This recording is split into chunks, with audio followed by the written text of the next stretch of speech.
नमस्कार दोस्तों, आज हमारा जो है वो पार्ट नंबर 4 है। किसका?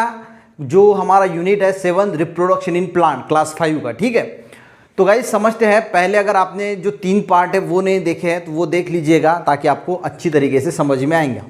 आज का जो हमारा टॉपिक है वो है डिस्पर्सल ऑफ सीड। अब डिस्पर्सल ऑफ सीड यानी क्या होता है, सबसे पहले ये समझिए। बहुत ईजी है, समझने के लिए भी बहुत ईजी है और सिखाने के लिए भी बहुत ईजी है। देखिए, जो सीड होता है ना वो डिस्पर्स होता है। डिस्पर्स यानी देखा एक जगह से वो दूसरी जगह पे जो है वो जाता है, उसको हम डिस्पर्शन बोलते हैं। अब सीड देखिए, सीड एक जगह से दूसरी जगह पे जाएगा तो अपने आप तो चलते हुए तो जाएगा नहीं। ठीक है, तो अलग अलग एजेंट्स होते हैं जो उसको जो है एक जगह से दूसरी जगह पे लेके जाते हैं। तो जो लेके जाते हैं उसको बोला जाता है एजेंट्स। समझ में आ गया? अब सीड का जो डिस्पर्सल होता है वो किस प्रकार होगा? एक होता है विंड से। कुछ जो सीड्स होते हैं वो बहुत हल्के होते हैं, लाइट वेटेड होते हैं। तो जैसे ही वो फ्रूट से बाहर निकलते हैं तो लाइट वेट होने की वजह से वो उड़ के भी जा सकते हैं, हल्के होने की वजह से एक जगह से दूसरे जगह जाते हैं। डिस्पर्सल समझ में आया ना? डिस्पर्सल यानी सिंपल क्या होता है, एक जगह से सीड जो है वो दूसरी जगह पे चला जाता है। यानी जो उसका मदर प्लांट होता है, मदर प्लांट का मीनिंग क्या होता है, जिस प्लांट को वो फ्रूट लगा है और उस फ्रूट के अंदर वो सीड है, वो सीड उस प्लांट को छोड़ के, वो जगह को छोड़ के दूसरी किसी जगह पे चले गए तो उसको बोला जाता है डिस्पर्सल ऑफ सीड। अब ये जरूरी क्यों है, सबसे पहले समझते हैं ये जरूरी क्यों है। मान के चलो कि सभी प्लांट, अगर ये डिस्पर्सल होता ही नहीं तो सभी प्लांट के सीड एक ही जगह पे गिरते, एक ही जगह पे ग्रो होते और वहां पे बहुत क्राउडिंग, गर्दी हो जाती। तो होता क्या, देखिए, if plant grow too close to each other, सभी प्लांट जो है आसपास यानी क्लोज, एक दूसरे के अगर क्लोज ग्रो होते तो उनको जो है स्पेस नहीं मिलती, एयर नहीं मिलती, वाटर नहीं मिलता, सनलाइट नहीं मिलता, उनको मिनरल नहीं मिलता। क्यों नहीं मिलता? एक प्लांट बड़ा है, उसके नीचे बहुत सारे जो अगर प्लांट ग्रो हो रहे हैं तो सफिशिएंट वाटर नहीं मिलेगा, एयर नहीं मिलेगा, स्पेस नहीं होगी, सनलाइट नहीं होगा, मिनरल्स नहीं मिलेंगे। इसी वजह से वो अच्छी तरीके से ग्रो जो है वो नहीं हो पाएंगे। समझ में आ गया आपका? और इसीलिए नेचर ने क्या किया है, ये स्कैटरिंग का जो फेनोमेना है वो इम्प्लीमेंट किया है ताकि जो है वो इनकी जो क्राउडिंग है उसको रिड्यूस किया जाए, कम किया जाए। समझ में आ गया? अगर सभी के सभी एक ही जगह पे आते तो क्राउडिंग हो जाती, गर्दी हो जाती। इसीलिए सीड जो है वो डिस्पर्स होते हैं ताकि अलग अलग जगह पे फैल जाए और अच्छी तरीके से ग्रो हो सके। इसीलिए नेचर ने इनको ये स्कैटरिंग जो है वो प्रदान की है। अब जो डिस्पर्सल होता है, स्कैटरिंग का मीनिंग क्या होता है, जाना एक जगह, स्कैटरिंग यानी फैलना, फैलते हैं इधर उधर। ठीक है, अब ये होता कैसे है? तो सिंपल है, किस किस चीज से होता होगा आप जरा के सोच के बताइए। विंड से होता है, दूसरा होता है वाटर से। वाटर जो है वो फ्लोइंग वाटर अगर है तो उनमें अगर जो वाटर में प्लांट्स होते हैं या उसके आजू बाजू में जो प्लांट्स होते हैं उनके सीड उस वाटर में गिरते हैं और वो वाटर के साथ बह के दूसरी जगह पे चले जाते हैं। तो ये हो गया एक मेथड, विंड का बोल दिया। एक आप बताओ और कौन सा हो सकता है? एक होता है एनिमल्स का। आपने कई बार देखा होगा कि जो दीवार वगैरह होती है वहाँ पे प्लांट निकल आते हैं। तो वो प्लांट कैसे निकलते आए, वो जो है वो एनिमल्स कैरी करते, वो खाते हैं और उनका जो वेस्ट है वो वहाँ पे गिरता है सीड के माध्यम से और वहाँ से वो सीड जो है वो ग्रो हो जाता है। और किसी किसी जो सीड्स होते हैं उनका ऐसे हुक टाइप स्ट्रक्चर होता है जो आपके क्लोथ को चिटक जाता है। वो सीड आपने अगर कभी खेतों में गए होंगे तो आपने देखे होंगे जो बकरी वकरी होती है उनको जो है वो एक सीड है वो उनके शरीर पे चिपक जाता है।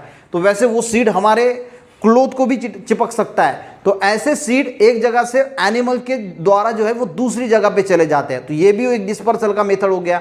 और एक होता है एक्सप्लॉइट। कुछ सीड एक्सप्लॉइट यानी ऐसे फट जाते हैं। फटने के बाद आपने जो गैगेंटिया का प्लांट देखा होगा, जिजेंटिया का, यानी जो रुई का प्लांट होता है, उसको जो फ्रूट आता है वो फूटता है तो उसमें से हेयर लाइक, हम उसको बुड्डी बोला करते थे पहले, बुड्डी घूम रही है करके, बुड्डी का बाल करके बोला करते थे। वो घूमते ऐसे, उसको एक ऐसा व्हाइट व्हाइट करके होता है और एक छोटा सा सीड होता है। तो ये क्या हो रहा है, डिस्पर्सल ही हुआ, क्यों? वो एक्सप्लॉइट हो गया और फिर हवा के माध्यम से जो है वो एक जगह से दूसरी जगह जा रहा है, उसको बोला जाता है डिस्पर्सल। तो डिस्पर्सल क्लियर है। अभी चलिए देखते हैं पॉइंट टू पॉइंट। तो ये तो आपको समझ में आ गया कि डिस्पर्सल ऑफ सीड क्यों जरूरी है, क्योंकि क्राउडिंग ना हो, गर्दी ना हो प्लांट की, इसीलिए जो है वो नेचर ने ये इंप्लीमेंटेशन किया है। अब विंड के जरिए जो डिस्पर्सल होता है, तो जो विंड के जरिए डिस्पर्सल होता है जो सीड्स का, तो कंडीशन है कि वो स्मॉल होने चाहिए और लाइट वेटेड होने चाहिए। छोटे छोटे जो सीड्स होते हैं वो जो लाइट वेटेड होते हैं, हल्के होते हैं, वही विंड से जो है वो उड़ाए जा सकते हैं। अगर वो बहुत भारी होंगे या बड़े होंगे तो वो तो भाई वेन से जो है वो कैरी नहीं किए जा सकेंगे। समझ में आ रहा ना? तो स्मॉल होने चाहिए और लाइट वेट होने चाहिए, हल्के फुल्के जो है वो सीड, जैसे कॉटन का सीड हो गया, इसको एक फाइबरी हेयर्स होते हैं, अगर आपने कॉटन का सीड देखा हो, या फिर डेंडिलियन है, मैं डेंडिलियन का यहाँ पे पिक्चर लगा देता हूँ तो आपको समझ में आएगा कि डेंडिलियन है या कॉटन सीड है, तो इनको हेयर लाइक स्ट्रक्चर होते हैं, जिसकी वजह से क्या होता है, ये लाइट वेटेड भी होते हैं, जिसकी वजह से विंड के द्वारा जो एक जगह से दूसरी जगह जो है ये जा सकते हैं। समझ में आ गया? जैसे मैपल एंड ड्रम स्टिक है, इनको गाइज विंग जैसा स्ट्रक्चर होता है, तो ये विंग जैसा स्ट्रक्चर जो होता है उनके सीड को अटैच होता है और इस वजह से वो एयर में फ्लोट कर सकते हैं, यानी फ्लोट करके एक जगह से दूसरी जगह जा सकते हैं। कौन से? मैपल, इसका भी एक लगा लूंगा पिक्चर, और ड्रम स्टिक, इसका भी पिक्चर आपको देखने को मिलेगा। इनको एक विंग लाइक स्ट्रक्चर है, ये विंग के जरिए एयर में जो है वो फ्लोट हो सकते हैं। तो क्या फ्लोट हो सकते हैं, यानी एक जगह से दूसरी जगह पे जा सकते हैं। तो ये हो गया डिस्पर्सल बाय विंड। समझ में आ गया? अब देखते हैं डिस्पर्सल ऑफ वाटर। अब एक जगह से दूसरी जगह जाने के लिए अब विंड क्या हो गया, एजेंट हो गया। ठीक है, एजेंट यानी सीड को एक जगह से दूसरी जगह पे कैरी करने के लिए विंड क्या हो गया, एजेंट हो गया। इसने एक जगह से दूसरी जगह को उसको कैरी कर दिया। अब वाटर के जरिए अगर डिस्पर्सल होता है, वाटर के जरिए देखिए कोई फ्लोइंग वाटर सिस्टम है, अगर रिवर है, रिवर के अंदर या फिर कोई ऐसी बॉडी है या रिवर के बाहर भी उसके आसपास अगर कोई प्लांट ग्रो है, जैसे देखते हैं हम कमल होता है जो पानी में खिलता है, वाटर लिली होती है जो पानी में खिलता है, कोकोनट जो होता है वो पानी के आजू बाजू में ही होते हैं। तो ये जो इनके जो फ्रूट होते हैं, ये फ्रूट जो है वो पानी में गिर जाते हैं। तो फ्रूट गिरेंगे तो उसमें सीड होते हैं, तो सीड भी क्या होते हैं, वो पानी के साथ बहते बहते बहते जो है वो चले जाते हैं। जैसे देखिए seed of plant grow in और नियर फ्लोइंग वाटर, यानी ऐसे प्लांट जो पानी के अंदर या पानी के बाहर ग्रो होते हैं तो उनके सीड पानी में गिरते हैं। जैसे कि ये वाटर लिली हो गया, लोटस हो गया, कमल हो गया या कोकोनट हो गया। तो कोकोनट अंदर से खोखला होता है, हवा भरी होती है, इसकी वजह से वो हल्का होने की वजह से पानी के साथ जो है एक जगह से दूसरी जगह बह के जा सकता है। तो जहाँ पे जाएगा, जहाँ पे रुकेगा, वहाँ पे दूसरा जो है वो प्लांट ग्रो होगा। तो यहाँ पे डिस्पर्सन किससे हो रहा है, यानी एक जगह से सीड दूसरी जगह किससे जा रहे हैं, वाटर से। तो ये वाटर से भी होता है, water carry seed and fruits. समझ में आ गया? सिंपल है। उसके बाद डिस्पर्शन ऑफ बाय एनिमल्स। तो एनिमल देखिए, मैंगो पपैया हो गया, हम खाते हैं, हम कहीं दूर से मैंगो पपई को खरीद के लाते हैं, घर पे खाते हैं और कहीं थूकते हैं। जहाँ पे थूकते हैं वहाँ पे वो प्लांट जो है वो ग्रो करके निकल आता है। या फिर मैंगो की सीड जहाँ पे फेंक दी, वहाँ पे जो है वो प्लांट कहीं और था, आपने खरीद के लाया, आपने उसको खाया और फेंका, जहाँ फेंका वो वहाँ पे, तो वो वहाँ पे यहाँ डिस्पर्स होते हुए आया एनिमल के थ्रू।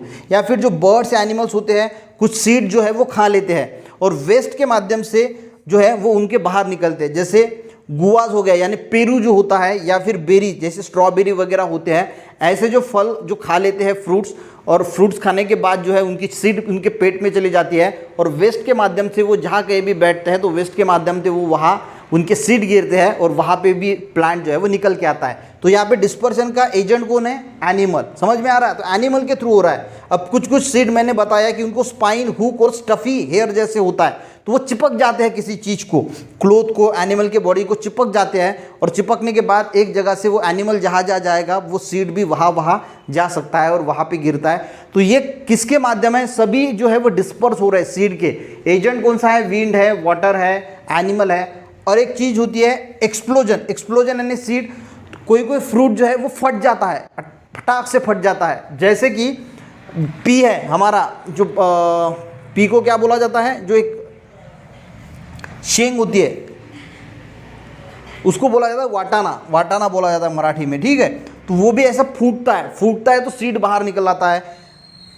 बलसम का प्लांट होता है, बलसम यानी जो करेला होता है, करेला वो भी फूटता है तो उसके सीड जो है वो बाहर निकल के डिस्पर्स हो जाते हैं। जेरेनियम का प्लांट होता है, उसके भी सीड एक्सप्लॉइड होते हैं। एक्सप्लॉइड यानी फूटना, ऐसा फ्रूट फूट जाता है और सीड जो है वो बाहर निकल आते हैं।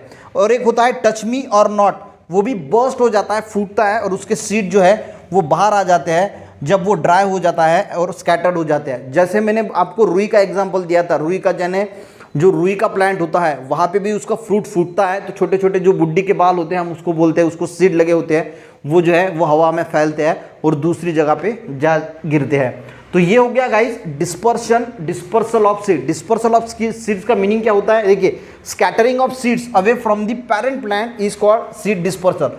सीड डिस्पर्सल यानी स्कैटरिंग यानी फैलना।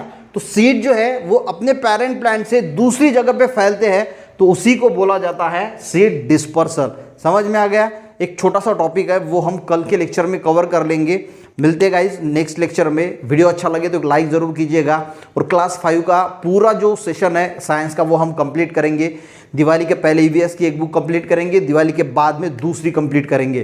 तो देखते रहिए हमारे चैनल को। मिलते हैं नेक्स्ट वीडियो में, तब तक के लिए जय हिंद।